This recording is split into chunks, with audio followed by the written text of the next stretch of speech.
les coûts dans les quartiers centraux sont tellement plus chers pour acheter un 5,5, un 6,5, qui amène donc des gens à coût égal à dire je vais aller acheter une maison de 2000 pieds carrés en lointaine périphérie, neuve. Surtout les jeunes ménages qui rentrent sur le marché de l'immobilier puis qui ont des revenus modestes quand ils commencent leur vie professionnelle et qui ont pas les moyens d'aspirer à aller acheter un condo à 400-500 000 pour avoir juste un 2-3 chambres à coucher.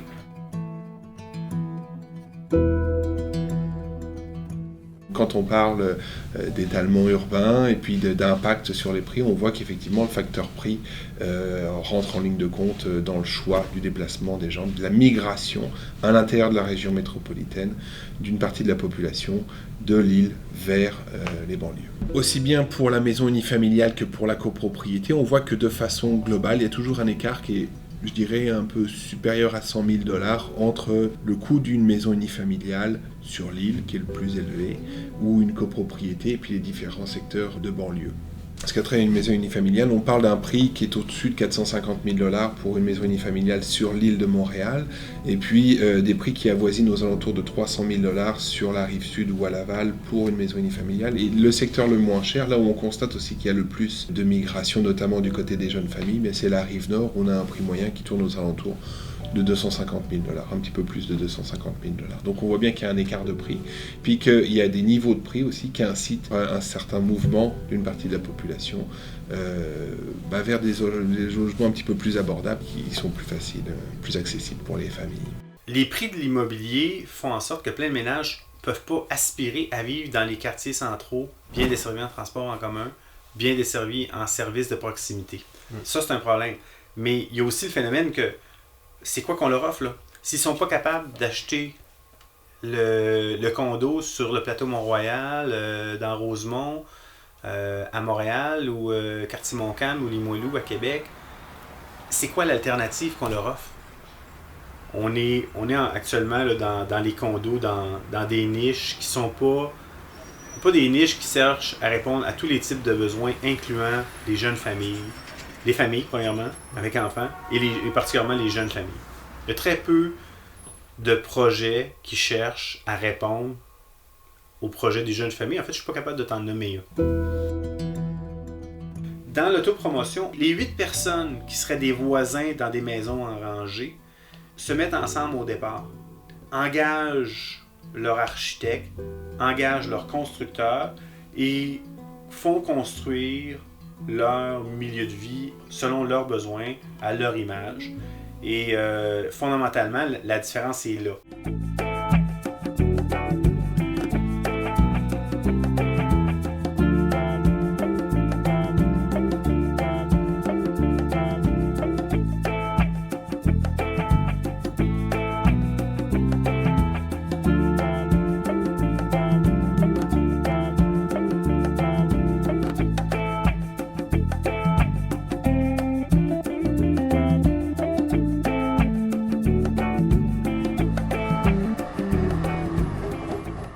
On les appelle groupes en autopromotion. Ce sont des groupes qui se mettent ensemble en société civile normalement et qui se décident de réaliser leur bâtiment. Et puisqu'il n'y a pas de promoteur, il n'y a pas de démarche de promotion, on peut réaliser à un prix beaucoup plus bas. Es hat den großen Vorteil, dass die Leute, die dort später drin wohnen werden, dann auch selber bestimmen können, wie dieses Haus aussieht und wie dieses Haus eben auch realisiert wird. Es ist so, dass es für viele einfach über das Modell Baugemeinschaften auch Angebote im Geschosswohnungsbau gibt, den es vorher halt einfach nicht gab, weil die Individualität, die sonst einfach nur im Einfamilienhausbau vorhanden ist, über die Baugemeinschaft in den Geschosswohnungsbau integriert werden kann.